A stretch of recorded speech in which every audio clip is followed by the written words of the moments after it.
Күптән түгел, танылган фольклорчы Галимә, Татарстанның атказанган мәдәният эшлеклесе Фәнзилә Җәүһәрова Арча районында булып китте. Ул көнне экскурсияны Ашытбаштан Сөләйман Галиуллин үткәрде. Бу көнне Сөләйман Галиуллин Казан кунакларын Ашытбашка алып китте. Юл уңаенда ул машинаны Искиябаш турысында туктатты. Икенче тукталыш Яңа Кырлай турысында булды. Шүрәле урманы дип, Яңа Кырлайдан көнбатышта, Яңа Кишет ягына таба урнашканы аталган. Минем каршымда Арча районы Яңа Кырлай авылы. Яңа Кырлай авылыннан көнбатыш якта Доллыклы Шүрәле урманы урнашкан. Минем бабам Ашытбаш авылында 1898 елда туган. Babamdan da günlük oğulları var idi, babalar hem başkalar. Ve şularının silahı boyunca seyir cendikler, yani Şureli degan urman, mine şuşысы bola. Яңа Кырлай авылынан көнчыгыш ягындагысы түгел, мine şuşысы. Bu Яңа Кырлайдан Яңа Кишет ягы урманы Арча урман хуҗалыгының 101 кварталыннан башлана. Һәм Ички авылы ягына таба дәвам итә. Ашытбаш авылы турында да ул кызыклы мәгълүматлар бирде. Кунаклар мәктәп тирәсендә үсеп утырган артыш агачлары янында туктадылар. Арча районы Ашытбаш авылы мәктәбе янында тукталдык. Менә сезгә күрсәтеп китәсе әйберләрем, менә шулар. Данлыклы Ашытбаш артышлары. Bu артышларны Ашытбаш мәктәбе янына 20 ел элек күчереп утырттылар. Булар артыш куаклары. Инде Ашытбаш артыш агачлары янына хәзергесе вакытта якын барып булмый, чөнки метрдан артык еренлектә кар ята. Ул артыш агачлары менә күрсәтеп үзем авылның көнбатыш ягында урнашкан. Ансына җәйкенә барып төшереп күрсәтербез Алла бирсә. Авылыбыз бик борынгы авыл инде. Ашыт елгасы ярында урнашкан иң борынгы авыл булса кирәк. Авылга нигез 1400 елларда салынган. Бабаларыбыз 1425 елдан да соң түгел дип әйтәләр иде. Авылның беренче нигезен марилар салган булган. Аларның менә бу елганың теге төн ягында урнашкан Кыргызстаны дигән борынгы зират урыннары әле дә билгеләнә. Аннан соң инде Явыз Иван гаскәрләре килгәндә авыл тулысынча күчеп киткән һәм 1570 еллардан соң 1580 елларда авылга татарлар нигез салган. Шул вакыттан бирле авылыбыз тулысынча чиста татар авылы. Беренче тапкыр ел язмаларга Ашытбаш авылы исеме белән ул 1616 елда кергән. Инде Казандагы фәнни институтта техник ялгышлык китеп авылыбызны туган елын 1678 ел дип язганнар. Бүгенге көндә ул даталарны үзгәртү өстендә эш бара. Киләчәктә үзгәрешләр кертергез дип өметләнәм. Авылыбызда данлыклы тарихи урыннар күп инде. Җәй көне тагын язмалар төшерергә насыйп итсә, без бу урыннар турында кабат сөйләрбез һәм сезнең белән очрашырбыз. Менә бу елганың исеме Акчишмә елгасы, ул Илдус авылы ягыннан төшә дә, менә монда бүтән елгаларга кушыла. Бүтән елгалар бергә кушылып, Ашыт елгасының башын тәшкил итә. Инде без татарларда булган гадәт буенча елганың башы дип иң ерактан башланган инешне Чишмәне атыйбыз. Ул Чүп елгасы ягы Тукай урманчылыгының 65 кварталы була инде. Чүп дигән сүз ул борынгы тәңречелек вакытыннан калган сүз. Ул көнчыгыш юнәлешне аңлаткан. Менә шул якта урнашкан бөтен тарихи атамаларны Чүп исеме белән йөрткәннәр. Менә бу елганың үске ягында урнашкан басу, ул борынгыдан Кәҗә басуы исемен йөртә. Аны Кәҗә басуы каян килеп чыккан, исеме каян барлыкка килгән, бабайлар аны ике төрле итеп аңлаталар иде. Борынгырак версиясы, борынгырак варианты ул басуда кайчандыр урман аланы булган. Бу авыл туташ урман эчләрендә урнашкан, ул аланлыкта кәҗәләр йөргән. Кыр кәҗәләре. Чөнки Ибн Фатлан бу якка сунарга килгән икән, алар тикмәгәнә килмәгәннәр инде. Нәрсәдер авылларга килгәннәр. Икенче варианты Ашытбаш авылы 1616 елда Ашытбаш исеме белән басылып чыккан. Аңарча ул пишән покослары исемен йөрткән. Анда пишән чапканнар һәм ул басу дәүләт кул астында калган казённый, шуңа күрә кәҗүнни дип инде. Бабайлар ул вариант дөрес түгел дип баралар, кәҗә сүзенә килеп чыккан вариант дөресрәк дип баралар инде.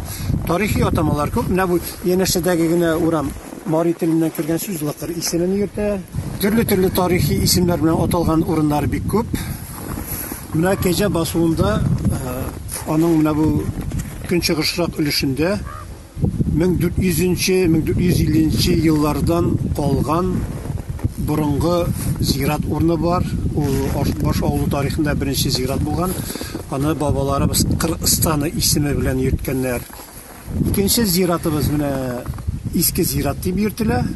Менә кырые күренеп тора. Өченче зират авылның көнбатышында. Ансы яңа зират исеме белән йөртелә инде. Яңа Иябаш авылы янында әйтеп узган идем. Канлы елга дип Явыз Диван гаскәренең туктаган җире. Шундый ук исемдә йөртелгән, Канлы елга дип йөртелгән елга Ашытбаш авылында да бар. Ул Ашытбаш авылының көнбатышында урнашкан һәм бик данлыклы озын артышлык дип йөртелгән җирнең кырыенда. Ни өчен Канлы елга дип аталган? Чөнки 1911-1914 елдамы төгәл итеп әйтә алмыйм. Бабам сөйли торган иде. Ике авыл арасында низах килеп чыккан. Алар җир бүлеше алмаганнарда күрше авыл халкы сәнәк чалгылар белән Ашытбаш халкына һөҗүм иткән. Алар аланлыкта пишән чапкан вакытта инде әбиләребез, ирләребез кайтмый дип шул ук сәнәк чалгылар күтәреп бабаларыбызны эзләргә киткәннәр. Барсалар ике авыл халкы сугышып ята. Менә шул әбиләребез булышып озын артышлык һаман да шул Ашытбашныкы булып калган инде. Шуннан бирле авылларны, җирләрне бүлмиләр. Бу соңгысы булган. Ни өчен Канлы елга? Чөнки шул көннән бирле шунда аккан кичкенә генә инешнең суы кып-кызыл төстә кан тулып акканнан соң бабай әйтә, икенче көнгә шул чишмә инеш кипте ди. Суы бетте. Бүгенге көнгә хәлле ул елгада су акмый да, чишмәдә чыкмый. Канлы елга, аны өлкән буын кешеләр генә исемен хәтерлиләр, яшьләр белмиләр инде. Озын артышлык дип әйтеп уздым. Ни өчен озын артышлык? Чөнки анда артыш куаклары бик дәү булып үсә. Фәнзилә Җәүһәрованың пшалым чаналары ясаучылар белән дә танышасы килде. Сөләйман Галиуллин сәяхәтне югары пшалым якларында дәвам итте. Анда алар танылган пшалым чаналарын ясаучылар белән очраштылар. Шундый осталарның берсе Фаил Шәрәфиев белән без өендә очраштык. Ул бәйнә үзе башкарган эш белән таныштырды. Бу чана хәйрче чанасы дип аталай бездә. Алар чанасы дип әйтәләр инде. Менә әйберсендә табаннары имәннән, улары карама инде, баш карама, монысы тоже баш караманыкы, монысы тәпиләрне берләштерә карамалар инде. Бу чананы иң беренче имәннән алган акайтканнан соң имәннән яргалап, башта шулны гына баш кара, әйбергәнә башка табаннар заготовкалар ясыйм инде. Шуны заготовкасын аннары теге бабайлар шикелле яткан юк, дигән бабайлар тирискә дә күмеп торганнар шунда. Теге әзерләгәннән, минем алайтканым шул имәнне әзерләгәннән соң порга казанга су ягып, тизеп, порга табанны куеп, аны каплап, бишмәтләр белән берәр сәгать тирәс шунда пешерәм инде яны. Шуннан пешергәннән соң берәм суырып алып, бүгеп карыйсын инде шул берсе бүгелә икән, аңа пешкән, шуннан берәм акча бүгеп, бәйләп, аны кибәргә кертеп куям, кибәргә куям инде. Шуннан киткәннән соң, аны башыннан чыбыклар белән кертеп куясың инде. Ул чыбыклар үзләре китә инде, бу табан уже бүтән китмей. Ана шул әйбердә станокта шул сипләрдә эшкәртеп инде. Тишекләрен тишеп, карамаларын тоже шул башта тибасап куям инде мен. Киртекләр үзенең размерлары бар инде. Аларын тоже инде әзрәк пардарак тотып алсаң тизрәк бүгелә инде, но җылга кертеп куйсаң, әйбәт бүгелә торган карама бар икән. Алай да бүгелә инде карамаларын шул киртекләр. Бу үскүрәшәләрен тоже алдан бөтенсен теге загатып куйган әзерләп куям инде. Тикшереп нитеп размерлары бөгелә инде. Аннан шул бүтән табаннарын әзерләп тикшереп бетергәннән соң тәпиләрен сразу әзерләп куям, үзенең шаблоннары бар инде. Башы шул табанга тәпиләрен кагып, аннан соң карамалап, карамаларын башта шул былай гына берләктереп чыгам мен. Шуннан теге хәзер товарны биттә кирәк бит инде. Аны кабаттан ышкындырып уже бит китеп бит минераллар теге үскәннән теге кире кайтмыйлар. Әйбәтләп тамыр. Әйбер ромалык наструклар, шул моторларны систатып хәзер кабыкларын төшергәләр шунда купкан кабыкларын бәйләп барам инде. Ана шул башында 90 градусында өстәле бар, шул өстәлгә куеп 90 градуска ике табаны әйберне китереп куйганнан соң карамадан кысылып әйбәтләп бәйләп чыгам инде.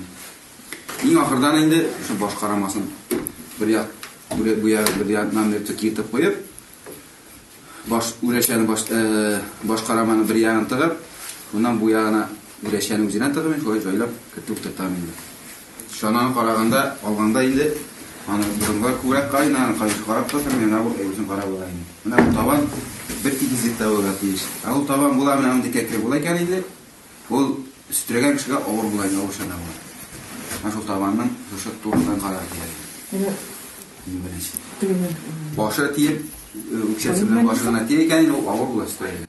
Акча эшләү ысулы ул диярсез. Әйе, хәзер кем ничек булдыра ала, шулай тырыша.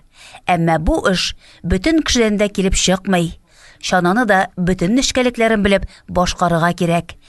Фаил Шәрәфиев останың да остасына әверелгән инде. Әти бабаларыннан калган һөнәр аңа матди яктан ярдәм итәдер. Анысына сүз юк. Тик беренче чиратта ул аның күңелен җылыта, якыннарының истәлеге дә булып тора.